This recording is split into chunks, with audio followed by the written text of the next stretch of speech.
गुरु भगवान के शुक्राने हैं। ये जो चैप्टर 18वां चल रहा है, इसको 3 प्रकार का त्याग भगवान ने बताया। अर्जुन का प्रश्न था संन्यास और त्याग, इनके बारे में बताइए। तो भगवान ने कहा त्याग देखो 3 प्रकार का होता है, तामस, राजस और सात्विक। गीता में जब भी सात्विक, राजस, तामस 3 गुणों की बात कही गई है तो सात्विक, राजस, तामस ये क्रम है। यहाँ भगवान ने 18वें अध्याय में इस क्रम को उल्टा किया है। सिर्फ एक ही जगह ऐसे किया है, यहाँ पर सिर्फ एक जगह, बाकी सब जगह क्रम आता है सात्विक, राजस, तामस शब्दों का इस प्रकार से क्रम आता है। यहाँ भगवान ने तामस त्याग पहले लिया, फिर राजस, फिर सात्विक, क्योंकि भगवान यहाँ इस अध्याय में त्याग की बात कर रहे हैं। सात्विक त्याग एक प्रकार से त्याग ही नहीं है। अगर उसको पहले कह देंगे तो लोगों को राजस और तामस बाद में सुनने में थोड़ा अटपटा लगेगा। तो भगवान ने कहा देखो पहले तामस त्याग सुनो। जो अहंकारी लोग होते हैं, शरीर में जिनकी अहमता ममता रहती है, मैं शरीर हूँ, शरीर मेरा है, इस प्रकार से फिर त्याग करते हैं कर्म का या कर्म के फल का, कुछ भी जो त्याग करते हैं वो त्याग तामस त्याग का है, क्योंकि मोहपूर्वक उसमें त्याग किया जाता है। उसमें जो त्याग है वो मोहपूर्वक है, अज्ञान के साथ है। मैं शरीर हूँ, शरीर मेरा है, ये पक्का है उनको। अब त्याग करते हैं तो क्या त्याग करते हैं? वो त्याग भगवान ने कहा तामस त्याग है। उसका कोई अर्थ नहीं है, सिर्फ कह रहे हैं, बोल रहे हैं, त्याग है नहीं उनका। त्याग हो सकता नहीं। जो अपने को शरीर मानता है वो कैसे त्याग करेगा? वो तो हर कर्म को करेगा और मैं करता हूँ ऐसे बोलेगा। मैं शरीर हूँ तो फिर कर्म करेगा तो करेगा, मैंने किया। और शरीर मेरा है तो हर कर्म को कहेगा कि मुझे फल की भी इच्छा है, फल की इच्छा रहेगी, मैंने किया तो मुझे फल मिले। अब इन बातों का त्याग वो कर नहीं पाएगा। वो कह रहा है, सिर्फ कर नहीं पाएगा। तो तामस त्याग को पहले कहकर अब भगवान राजस त्याग कहते हैं। यज्ञ, दान, तप आदि शास्त्रीय नियत कर्मों को करने में दुख भोगना पड़ता है ना, दुख होता है। अब यज्ञ करो, अब हमने पहले एक बात रखी थी कि हफ्ते में एक दिन सब लोग हवन कर लिया करेंगे, लेकिन वो चलते चलते 1 साल में फिर फेड आउट हो गया, क्योंकि यज्ञ, दान और तप इनको करने में थोड़ा कष्ट तो है ही, है ना, कष्ट तो उठाना पड़ता है। दान भी करो तो कहाँ तक दान करो, कितना दान करो, हर समय दान करते रहो क्या? तप भी करो, ध्यान लगाओ और कोई तपस्या करो, किसी प्रकार का एक व्रत धारण करो, जीवन में कुछ कायदे कानून लाओ, उससे तप होता है। व्रत उपवास रखो, उससे तप होता है। बहुत सारी चीज़ें करनी है, नहीं करनी है, 2 प्रकार की होती हैं, नहीं करनी और करनी, तप होता है। नियम संयम से चलने में तप होता है ना, शास्त्रों में विधान है। अब उस तरह से करना चाहिए, नहीं करना चाहिए, तप होता है। निहित कर्म, विहित कर्म जो बताए गए, उसमें जो निहित कर्म थे वो अवश्य कर्तव्य कर्म थे, उनको करना चाहिए। अब उसमें दम लगता है, तप होता है। अच्छा, उन कर्मों को करने के लिए अनेक नियमों में बंधना पड़ता है। अनेक नियम होते हैं कर्म के करने, नियमों में बंधना पड़ता है। बंधन किसी को अच्छा लगता नहीं, खर्चा भी करना पड़ता है। इस प्रकार राजस पुरुष को उन कर्मों में केवल दुख ही दुख दिखता है, झंझट, दुख। अरे कौन करे, अरे यही करते रहो, ऐसे दुख दिखने के कारण उनका परलोक पर, शास्त्रों पर, शास्त्रवेद कर्मों पर और उन कर्मों के परिणाम पर श्रद्धा विश्वास नहीं हो पाता 100%। राजस मनुष्य को शास्त्र मर्यादा और लोक मर्यादा के अनुसार चलने से शरीर में क्लेश अर्थात परिश्रम का अनुभव होता है। क्लेश का अनुभव होने में शरीर की ममता और आसक्ति ही कारण है, मेरापन और आसक्ति शरीर में। राजस पुरुष को आसक्ति रहती है शरीर में। तामस पुरुष को मैं शरीर हूँ, शरीर मेरा है, पक्का ऐसा मानता है और कुछ जानता ही नहीं, वो ज्ञान नहीं है उसको, तो उसका त्याग तामस है, उसके त्याग का कोई अर्थ नहीं है। राजस पुरुष में अब शारीरिक क्लेश और परिश्रम का अनुभव करता है क्योंकि उसके शरीर में ममता है, प्रेम है उसका शरीर से, आसक्ति है, शरीर में आसक्ति है। सुख आराम, राजसी पुरुष का विशेष लक्षण है सुख आराम, मान बढ़ाई, आदर सत्कार, पैसा। ये राजस पुरुष के विशेष लक्षण हैं। तामस तो घोर और ज़्यादा तामसी है, वो तो शरीर मानता है अपने को, दूसरों को भी शरीर जानता है, वो तो कुछ भी करेगा, किसी तरह का भी गलत काम करेगा, मर्डर भी करा देगा वो तो। तामस पुरुष तो ऐसे। राजस जो है ये शरीर में प्रियता होने के कारण और आसक्ति होने के कारण इसको क्लेश अच्छा नहीं लगता। अरे यही करते रहो सारा टाइम, यज्ञ दान तब बता दिया, यही करते रहो सारा टाइम, तो सारा टाइम नहीं करेगा वो। दिन में एक बार कर दिया, अरे बहुत हो गया, नहीं हुआ आज का, चलो कल कर देंगे। ये सब राजस पुरुष होते हैं। पैसा इनको बहुत प्रिय होता है।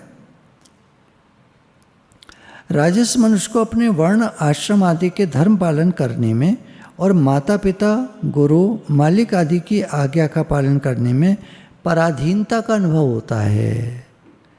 हम क्यों किसी के अंडर में चलें, तथा उनकी आज्ञा भंग करके जैसी मर्जी आए वैसा करने में स्वाधीनता और सुख का अनुभव होता है। एक बड़े दुख की बात है, एक आंटी एक बार सत्संग में कुछ कहने लगी, तो जो सत्संग कर रहे थे उन्होंने कहा गुरुजी को पता चलेगा तो अच्छा नहीं लगेगा। वो आंटी कहती है गुरुजी को पता कैसे चलेगा, वाह। और वो खबर उसी दिन जब सत्संग के बाद ही तुरंत बाद सत्संग पूरा हो गया, सब लोग उठने लगे और 10 मिनट के अंदर मेरे पास कॉल आ गया। एक्चुअली क्या है ना, हमारे गुरु ने एक जाल बिछाया हुआ है। हमारे यहाँ भी FBI जैसे है अमेरिका में, हमारे यहाँ IBI है, इंडियन ब्यूरो ऑफ इन्वेस्टिगेशन। हम भारतीय हैं ना, हमारे यहाँ भी है। सारे सत्संग में फैले हुए हैं लोग, आपको नहीं पता कौन वो हो सकता है। आप कुछ भी बोल गए, उसके बाद वो फ़ोन कर देगा कि ऐसा आज उन्होंने ऐसा बोला। इसलिए सब लोग बड़े सावधान रहते हैं सत्संग करने वाले, और मैं भी सावधान रहता हूँ क्योंकि मेरी खबर ऊपर जाती है। तो सत्संग करने वाले को बहुत सावधान रहना पड़ता है। इसलिए शास्त्र सामने लेकर के करने में बहुत ज़्यादा आराम रहता है, बड़ा सेफ्टी रहती है, सुरक्षित रहते हैं हम। जो लोग मनमाना बोलते हैं वो फंस जाते हैं और उनकी शिकायतें ऊपर तक पहुंच जाती हैं। तो मन से मत करिए कभी सत्संग। जो लोग सत्संग करते हैं वो ध्यान देंगे, और जो सुन भी रहे हैं वो ध्यान देंगे। सत्संग करने वाले को टोक देंगे, आप ना कोई किताब लेके शास्त्र लेके किया करो, नहीं तो गुरुजी से जो सुना है उसकी वाणी आपने लिखी है, वो गुरुवाणी लेकर के सत्संग किया करो। आप ऐसे ना किया करो, बैठ जाती हो, बोलने लगती हो, कुछ भी बोलती हो। राजस मनुष्यों के विचार यह होते हैं कि गृहस्थ में आराम नहीं मिलता, स्त्री पुत्र आदि हमारे अनुकूल नहीं हैं, कुटुंबी लोग मर गए हैं, घर का काम कौन करे, खुद को तकलीफ़ उठानी पड़ती है। अरे चलो साधु बन जाते हैं, बाबा जी बन जाते। इस घर में कई लोगों का सुना है, फैमिलीज़ का, पीछे के टाइम में, अब तो नहीं लेता कुछ संन्यास, पीछे के काफ़ी टाइम में मैंने अपने बचपन के दिनों में काफ़ी सुना था। फैमिलीज़ में उनके यहाँ से एक जने संन्यास लेकर चले गए, उनके यहाँ से एक जने संन्यास लेकर चले गए, उनका लड़का संन्यास लेकर चला गया। ये सब क्यों होता था? पैसे की कमी थी उस टाइम में, काफ़ी कमी थी। तो झंझट, परेशानी, तकलीफ़, हाय हाय, ये वो परेशानियों से जूझना नहीं चाहते थे लोग और संन्यास लेकर चले जाते थे। कभी आपने सुना हो, बस मैं शॉर्ट में इस बात को कहता हूँ, कोई सन्यासी मिलता है, आप कुछ पैसे देना चाहते हैं, मान लीजिए 50 का नोट आपने दिया, नहीं हम पैसा नहीं लेते, भाई क्या फिर घर ले चलो, हमें जल पिला दो, थोड़ा सा भोजन करा दो। तो आप संकोचवश, अब क्योंकि बात कर ही ली है उनसे, तो आप उनको घर ले आते हो। बाहर कहाँ बिठाओगे आप? तो अपने कमरे के हॉल में, मतलब ड्राइंग रूम में आप ले जाते हो उसको। आपका 2 BHK है जो भी है, तो आप हॉल में या ड्राइंग रूम में या लॉबी में उसको बिठा लेते हो उनको, और कुछ खाने को पीने को ऑफ़र करते हो। उसके बाद वो बातें करना शुरू करते हैं, हमारे आश्रम है, हमारे ये है, हमारे वो है, हम वहाँ जा रहे हैं, हम वहाँ जा रहे हैं, मानसरोवर की यात्रा पर जा रहे हैं, फलाना ढिमाका। तो आप कुछ ऑफ़र करते हो, ये ना फंसाने के तरीके हैं। आप कुछ ऑफ़र करते हो, कि ठीक है फिर हम कुछ आपको दे दें, 500 रुपये दे दें, 500 से क्या होता है माता जी, यहाँ से वहाँ। ये और वो करते कराते बात जो है 2100 पे आकर अटकती है, लेकिन उसमें काम बनता नहीं। वो आगे 4000 की डिमांड आपसे करते हैं। जो 50 रुपया नहीं ले रहा था, हम पैसा नहीं लेते, वो 4000 की डिमांड आपके आगे रखता है। ये सब क्यों हो रहा है तमाशा? क्योंकि यहाँ भगवान ने उसका उत्तर दे दिया। ये घर में क्लेश के कारण छोड़कर भाग आए। इनको ज्ञान से मतलब नहीं, इनको भगवान से मतलब नहीं, इनको कोई भगवान से प्रेम नहीं, कोई आपसे प्रेम नहीं, इनको पैसा चाहिए। बाय हुक और क्रुक, बाय एनी मीन्स, साम दाम दंड भेद, गलत व्यवहार, गलत तरीके से पैसा खींचना है आपसे, और आप फंस गए हैं। क्योंकि आप घर ले आए हो, घर के अंदर बैठा है वो व्यक्ति। अब ज़रा सी देर में आपको शक है कहीं ये गड़बड़ न करने लग जाए, तो आप उसको पैसा देके रफा दफा करते हो। उसको भी जब पैसा मिल जाता है हाथ में तो तुरंत निकल लेता है। पैसा जब तक आप नहीं देते वो निकलता नहीं, और आपको शक होने लगता है उसके ऊपर कि गलत व्यवहार शुरू कर सकता है अब। और घर में कोई और है नहीं, उसने भी देख लिया है घर में कोई नहीं है। मैंने कई बार सावधान किया है लोगों को, तो आज फिर कर रहा हूँ कि इस तरह की बेकार की बातें मत करिए। ये सब दूर ठीक है, गेट के बाहर, गेट के बाहर मतलब आप बिल्डिंग में रहते हैं तो अपनी कॉलोनी के बाहर, अपने उस कंपाउंड के बाहर बात करिए सड़क पर, और अंदर मत लाइए बिल्कुल कंपाउंड में। एक बार वो अंदर आ गया कंपाउंड में तो कई घरों में चक्कर काट सकता है।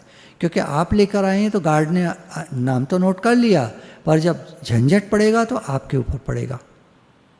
तो काम ध्यान से। राजस पुरुष का प्रॉब्लम यही है कि वो शरीर में प्रियता होने के कारण, कर्म के फल में आसक्ति होने के कारण वो गड़बड़ियाँ करता है। हम देंगे दान, गुरुजी ने कहा दान दो, दान देंगे तो उसका फल अच्छा मिलेगा, और ये तो बाबा जी हैं, दान देने से तो दान गेट के बाहर दो ना, अपनी सोसाइटी के गेट के बाहर दान करो। अंदर क्यों ले आए, घर में क्यों घुसा लिया? कहीं भी आप रहते हैं, सड़क के किनारे, यहाँ है वहाँ है, कहीं भी रहते हैं, घर में क्यों घुसा लिया? बाहर से बाहर बात ख़त्म करते। मान लीजिए आपको मार्केट में कोई मिल गए थे, वहीं आपने पकड़ा, नहीं हम पैसा नहीं लेते हैं, और यार वो कहा, तो आप उसको रखिए वापस कहीं ऐसी जगह जो आगे किसी ज़रूरतमंद को दे दीजिएगा।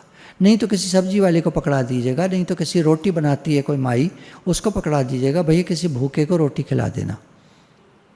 उसको जाने दो, पैसा नहीं लेते, अच्छा बाबा जी माफ़ करो, जाओ, पैसा नहीं लेते, बहुत बढ़िया बात है। आप तो निरासक्त हो, हम तो भैया आसक्त लोग हैं, हम तो गृहस्थी हैं, हम तो पैसा लेते हैं, आप नहीं लेते, वेरी गुड, चलो आगे बढ़ो। आप सुन रहे हैं ना, कुछ कह रहा हूँ मैं क्यों कह रहा हूँ? आपके लिए, आपके लिए। Talk in terms of other people. मैं आपके लिए बात कर रहा हूँ, मुझे इसको कहने की कोई ज़रूरत नहीं थी, इसमें टाइम लग रहा है, पर आपको सावधान करना चाहता हूँ। आप खुश रहें, आपको दुख ना हो, आपको क्लेश ना हो, आपको झंझट ना हो जाए। दूर रहो इन बातों से। किसको दें? गुरुजी 1000 चीज़ें बताते हैं, किसको दें? 1000 चीज़ें बताते हैं। सबसे पहले माई दाई से शुरू करो। आपके यहाँ माई आती है काम करने, काम वाली आती है, आप क्या बोलते हैं उसको, जो भी बोलते हैं, सेवाधारी आती है। बाहर आपके गार्ड्स हैं, बिल्डिंग के गार्ड्स हैं, ये हैं वो हैं, स्वीपर्स हैं। स्वीपर्स को बहुत ज़रूरत होती है। खैर स्वीपर थोड़ा पीने वीने की आदत होने से थोड़ा सा दूर रहना ही, कम देना ही ठीक है, पर और बहुत सारे लोग मिल जाते हैं। आप सड़क पर चलो, इतने लोग वो जो बैठे हैं फड़ पर, खोमचा लगाए, ठेला लगाए, जो भी लगाए, उनको दीजिए भैया, किसी को ज़रूरतमंद को खिला देना, कुछ उसको दे देना कुछ। एक बार एक आदमी, मुझे पता था ऑफ सीज़न है, सामने रोड पर, मैरिज रोड, मेन रोड पर ठेला लगाए हुआ था, और उसमें चीकू रखे हुए थे। अब वो दिन सर्दियों के दिन थे, मैंने कहा चीकू का तो मौसम ही नहीं है, चीकू कैसे ले आया? तो मैं लड़के को भेजा के बात करके आओ, तो बात करी लड़के ने, तो गलत फंस गया बेचारा, गलती से चीकू ले आया, और उसके बिकी नहीं रहे थे, और शाम हो चली थी। तो मैंने फिर भिजवाए, है ना, कि भाई ये आप दे दो ऐसे ही किसी को। तो उसके राहत आई थोड़ी सी, कि हाँ थोड़ी राहत मिली है, तो ये ज़्यादा और ज़्यादा पैसे के, लेकिन कोई नहीं, इससे बहुत राहत मिली है, और मैं देखता हूँ उनको कल निकाल दूँगा। ये 2-3 दिन चल जाते हैं सर्दियों में, देखता हूँ, पर बहुत राहत मिली है, और मैं कुछ तो ऐसे ही दे दूँगा, कुछ गाय को खिला दूँगा जो ख़राब हो रहे हैं। उसका काम चला। तो ऐसे करके बहुत सारा कुछ है समझने के लिए। कितने सारे लोग कहते हैं हम यहाँ, हम वहाँ, हम ऐसे, हम वैसे, तो ये सब भगवान ने जो कहा है, यज्ञ दान और तप, ये सात्विक मनुष्य जब करता है, फल की इच्छा के बिना जब करता है, तो उसको उसका पुण्य होता है। बाकी लोग तो सकामी लोग कर्म का फल चाहते हैं और बंधन में आ जाते हैं। सकाम भाव से करने से ये सात्विक नहीं रहता, राजस दान हो जाते हैं ये सब हमारे, और इसका कर्म का फल निकलता है और इसका जन्म मरण का चक्र रहता है। तो ध्यान देंगे, आप जो भी कुछ दें, जो भी कुछ करते हैं, उसकी इच्छा, फल की इच्छा कभी मत करिएगा। भगवान ने करा लिया, बहुत शुक्राने भगवान के, गुरु जी कृपा है हम कर पाए, हमारी बुद्धि ऐसी सात्विक बना दी गुरु ने, अब हम कर पाते हैं और अपने ऊपर नहीं लेते कि मैंने किया, नहीं, हमने कुछ नहीं किया, ये सब हो रहा है, गुरु कृपा से हो रहा है। हे नाथ, हम आपकी शरण में हैं, हम आपके हैं, हे नाथ। तो एक घर की तकलीफ होने के कारण जो छोड़कर चले जाते हैं उसको त्याग नहीं कहते। ये सब राजस त्याग होने से, कोई ऐसी सरकारी नौकरी मिल जाए जिससे काम कम करना पड़े और तनख्वाह ज़्यादा मिले, हम काम न करें तो भी उस नौकरी से हमें कोई छुड़ा ना सके, हम नौकरी छोड़ देंगे तो हमें पेंशन मिलती रहेगी, इत्यादि बातों को लेकर के जब आदमी त्याग करता है तो वो सब राजस त्याग के अंतर्गत आता है। ऐसे विचारों के कारण उन्हें घर का काम धंधा करना अच्छा नहीं लगता और वे उसका त्याग कर देते हैं। भोगों में दुख और दोषों को देखने की बात भगवान ने कही थी, कर्मों में नहीं। भोगों में दुख और दोष देखने की बात भगवान ने कही थी, कर्मों में नहीं। लोग क्या करते हैं, कर्मों में लगा लेते हैं। दुख और दोष, क्लेश होगा, कौन पड़े झंझट में, कौन करे यज्ञ दान तप, ये। और यहाँ नियत कर्तव्य कर्मों में दुख को देखने की बात है, इसलिए वहाँ भोगों का त्याग करने का विषय है और यहाँ कर्तव्य कर्मों का त्याग करने का विषय है। भोगों का तो त्याग करना ही चाहिए। आप सुनिए बात, भोगों का तो त्याग करना ही चाहिए। हमारे मन में अनेक प्रकार के भोगों की कामनाएं रहती हैं, उनका त्याग हम धीरे धीरे करते चले जाएं। अनेक प्रकार के भोगों की मन में कामना रहती है, तो भगवान कह रहे हैं भोगों का तो त्याग करना ही चाहिए, पर कर्तव्य कर्म का त्याग नहीं करना चाहिए। कारण कि जिन भोगों में सुख बुद्धि और गुण बुद्धि हो रही है, उन भोगों में बार बार दुख और दोष को देखने से भोगों से वैराग्य होगा। कह रहे कर्म मत छोड़ो, भोगों में जो आसक्ति है उसमें तुम बार बार दिखाओ अपने मन को कि देखो मैं भोगों में जाता तो हूँ, लेकिन इसके बाद मुझे दुख होता है ना, शरीर में गिरावट आती है। कोई आप तामसी भोजन कर लीजिए, भारी भोजन कर लीजिए तो गिरे पड़े हो जाएंगे, फिर काम नहीं होगा, सोने को चाहिए फिर।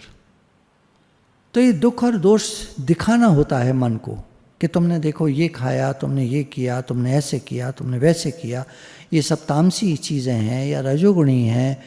तुमने मिर्चा ज़्यादा डाल ली, अब देखो पेट में जलन हो गई, कल सुबह पॉटी जाओगे तो क्या हाल होगा, वहाँ जलन ही जलन हो जाएगी। तो ऐसे करके और होती है, तो दिखाना चाहिए मन को कि देखो तुम क्या खाते हो, तुम कैसे करते हो। और ये खाया, मैदा की चीज़ें खाई, लगती तो बहुत बढ़िया है, पर फिर कॉन्स्टिपेशन हो गया, कब्ज़ हो गया, अब दिक्कत हो रही है ना।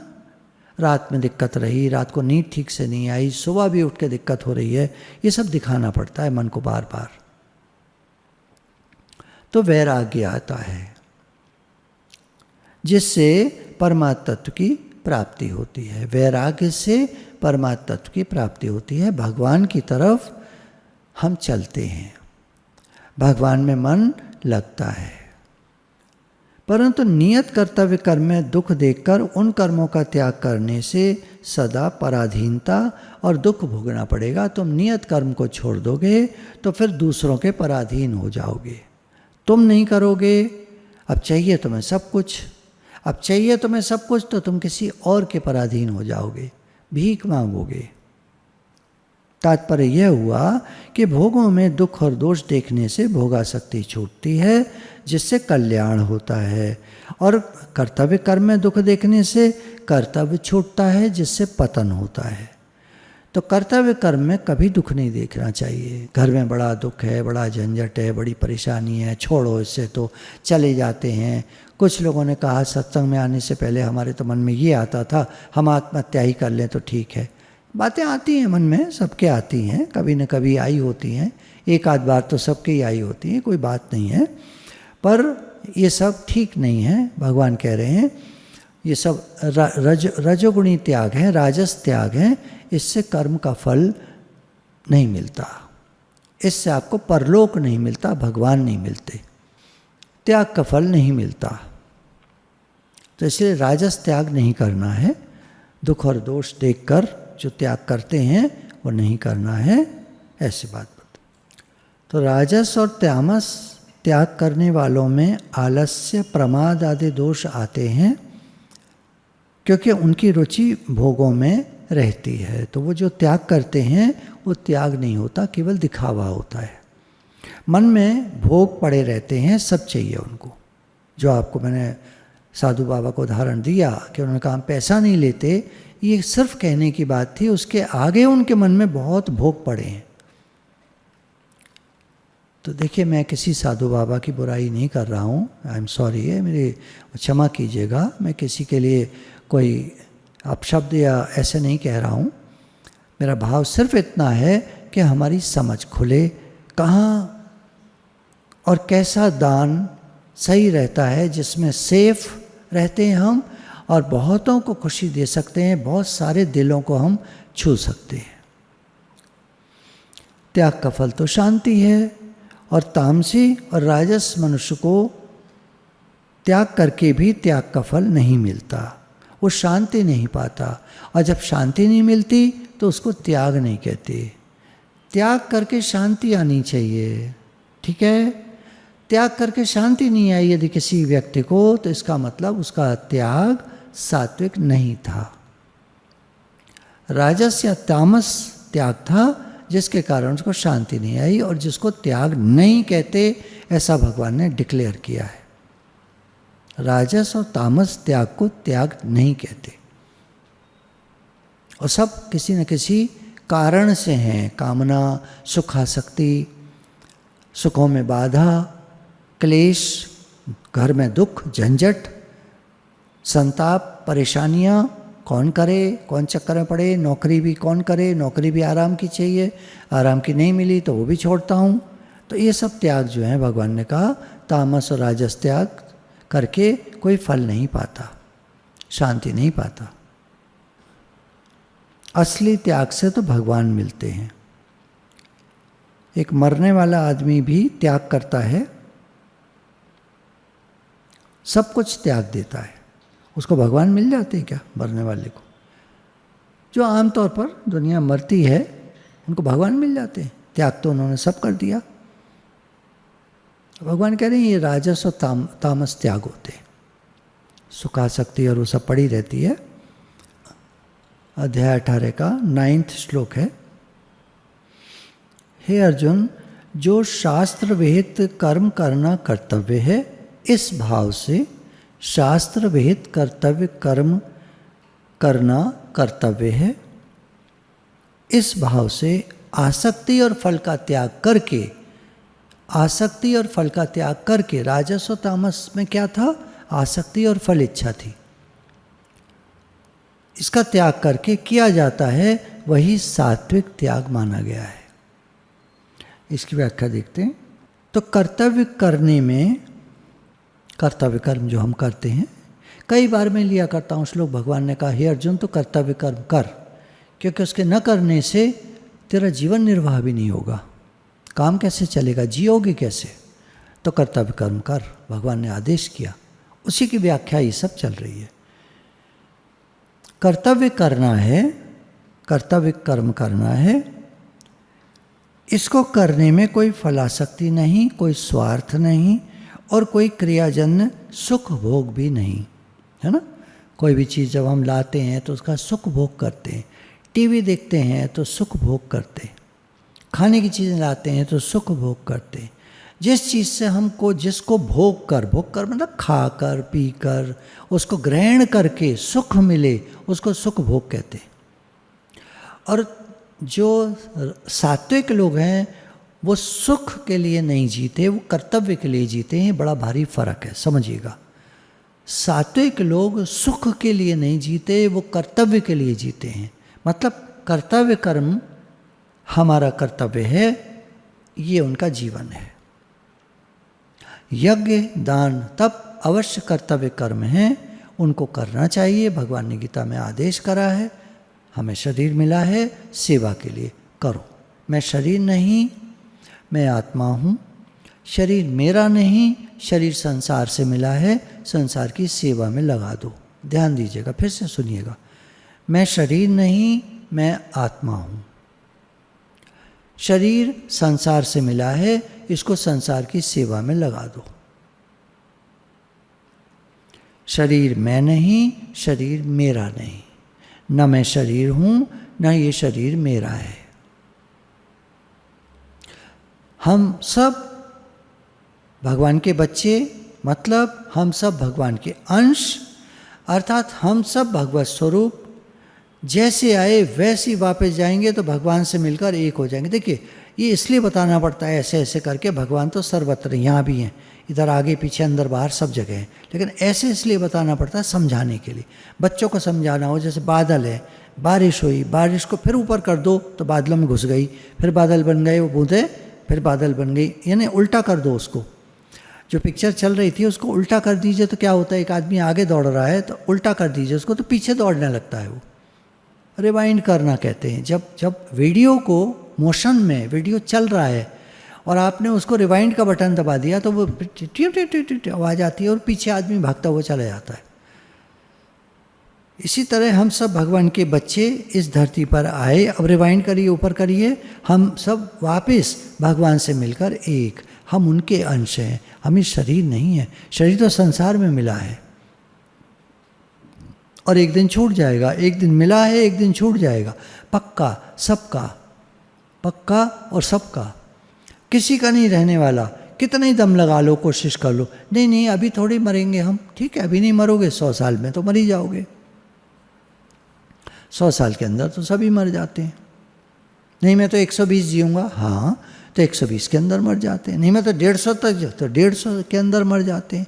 150 के ऊपर तो एक आध कोई है जापान में शायद, 157, 160 तक, उसके बाद मर जाते हैं। और वो कोई जीवन है, वो अपने पड़े हैं, खा रहे हैं, जी रहे हैं, जैसे भी खेती बाड़ी कर रहे हैं।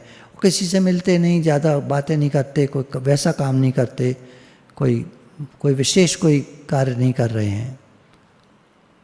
कुछ मॉन्क्स हैं, कुछ भगवान में लगे हुए हैं, वो उनके भी आयु काफ़ी लंबी है, काफ़ी लंबी आयु होती है। लेकिन एक दिन तो फिर सबको जाना ही होता है, क्योंकि अगर शरीर रहने वाले होते तो भगवान राम जी का, भगवान कृष्ण जी का और कितने सारे अवतार आए, उनके शरीर रहने चाहिए थे, पर उनके भी नहीं रहे। शरीर तो सब जाने वाले हैं। तो मैं शरीर नहीं हूँ, मैं आत्मा हूँ, ये पक्की बात है। और आत्मा मतलब परमात्मा के अंश, और हम सब वापस उनसे मिलकर एक हो जाने वाले हैं। यहाँ दुनिया में, संसार में हमारा कुछ भी नहीं है। न घर हमारा, न परिवार हमारा, न कुछ हमारा, कोई चीज़ हमारी नहीं, पैसा हमारा नहीं, कुछ हमारा नहीं, दुकान नहीं, व्यापार नहीं, धंधा नहीं, नौकरी नहीं, ये सब यहाँ मिले हैं, शरीर को मिले हैं। शरीर का कर्तव्य है कि उन कर्मों को करे। कर्तव्य कर्म करना और फल की इच्छा न करना, ये सात्विक त्याग है। बोले त्याग कहाँ है, इसकी व्याख्या में आगे बताएंगे। कर्तव्य मात्र करने से कर्ता का उस कर्म से संबंध विच्छेद हो जाता है, यानी कर्म का फल उस कर्ता के खाते में नहीं आता, उसका पुनर्जन्म का चक्कर कट जाता है। कर्तव्य मात्र करने से हमारे शरीर से जो भी क्रियाएं हो रही हैं वो अवश्य कर्तव्य कर्म हैं। यज्ञ दान तप जो भी हमारे शरीर से हो रहा है वो सबके हित के लिए हो रहा है। चाहे वो घर वाले हैं, घर वाले कौन हैं, सब भगवान के हैं, हमारा अपना कोई नहीं, सब भगवान के। घर वाले जिनको हम कहते हैं, जिस घर में शरीर पैदा हुआ वहाँ जितने शरीर हैं, जितने मिले हैं, वो हमारे नहीं हैं, वो सब भगवान के हैं। तो उनके लिए जो हम कर्तव्य कर्म करते हैं वो सब अवश्य कर्तव्य कर्म के अंतर्गत हैं, शास्त्र निहित कर्म हैं, उनके लिए किए जाते हैं। इसका फल मेरे को कुछ नहीं चाहिए। मैं तो भगवान का हूँ, भगवान के लिए हूँ और भगवान से मिलके एक होना है। मेरे तो गिरधर गोपाल, दूसरों न कोई। तो कर्तव्य मात्र करने से कर्ता का, हमारा कर्म से संबंध विच्छेद हो जाता है। ऐसा होने से वह कर्म बंधन कारक नहीं होता, अर्थात संसार के साथ संबंध नहीं जुड़ता। कर्म तथा उसके फल में आसक्ति होने से ही बंधन होता है, और जब कर्म और उसके फल में आसक्ति नहीं है तो बंधन खत्म, सेवा हो रही है। यज्ञदान तब क्या है? सेवा हो रही है। शास्त्र विहित कर्मों में भी देश काल वर्ण आश्रम परिस्थिति के अनुसार जिस जिस कर्म में जिस जिसकी नियुक्ति की जाती है, आप ये काम करो, वे सब नियत कर्म कहलाते हैं। जैसे पहले बताया था ना, विहित कर्म बहुत सारे होते हैं, उनमें से छांट करके हमारे लिए दी गए वो निहित कर्म कहलाते हैं, है ना। तो शास्त्र विहित कर्मों में निरे सारे कर्मों में देश काल वर्ण आश्रम परिस्थिति के अनुसार जिस जिस कर्म में जिस जिसकी नियुक्ति की जाती है, हमको जो कर्म मिला है वे सब नियत कर्म कहलाते हैं। जैसे साधु को ऐसे करना चाहिए और ऐसे नहीं करना चाहिए, है ना, उसके लिए हो गया। गृहस्थ को ऐसे करना चाहिए, हमारे लिए नियत कर्म क्या हैं, हमें मिले हैं गृहस्थ में। ब्राह्मण को अमुक ये विहित कर्म में से छांट करके नियत कर्म इस ब्राह्मण के लिए कौन से हैं, ये वाले, तो वो ब्राह्मण उन कर्मों को करे, वो उसके लिए निहित कर्म है। क्षत्रिय है कोई तो उसको ये कर्म है, ये करने चाहिए, तो वो निहित कर्म है, वो अवश्य कर्तव्य कर्म कहलाते हैं, वो उसको करने चाहिए। जिस धर्म समाज देश काल में हम पैदा हुए, काल यानी समय, इस समय जो चल रहा है, हम यहाँ पैदा हुए हैं, शरीर पैदा हुआ है। अब जो कर्तव्य कर्म सामने हैं या जो हमको दिए गए हैं वो हमको करने हैं। उन कर्मों को प्रमाद, आलस्य, उपेक्षा, उदासीनता आदि दोषों से रहित होकर, प्रमाद भूल जाना क्या कर्तव्य है, इधर उधर लग जाना, ताश खेलने लग जाना, कई ताश खेल रहे हैं तो कोई लूडो खेल रहे हैं 3 जने, मैं चौथा में आ जाऊं, हाँ आ जाओ, ये सब प्रमाद कहते हैं इसको। आलस्य, अरे छोड़ो, है ना। उपेक्षा, फिर करेंगे। उदासीनता, मेरा काम थोड़ी है, आदि दोषों से रहित होकर तत्परता और उत्साहपूर्वक करना चाहिए। जो हमको नियत कर्म मिले हैं वो करने चाहिए। इसलिए भगवान ने कर्मयोग के प्रसंग में जगह जगह समाचर शब्द दिया है, यानी ये कर्म व्यक्ति को अवश्य करना चाहिए। संग के त्याग का तात्पर्य है कि कर्म करने के औजार यानी साधन आदि में आसक्ति, प्रियता, ममता न होना, है ना। संग का त्याग क्या है? जो भी हमें शरीर मिला है, कर्म करने के और औजार मिले हैं, सामान मिला है, पैसा मिला है, उनमें आसक्ति, प्रियता और मेरापन न हो। और फल के त्याग का तात्पर्य है कि कर्म का जो परिणाम निकले उसमें भी संबंध न माने, अर्थात फल की इच्छा न हो। इन दोनों का तात्पर्य है कि कर्म और कर्म के फल में आसक्ति और इच्छा का त्याग हो जाए, और इस त्याग को सात्विक कहते हैं। ठीक है ना, ये भगवान बता रहे हैं। गुरु भगवान के शुक्राने हैं।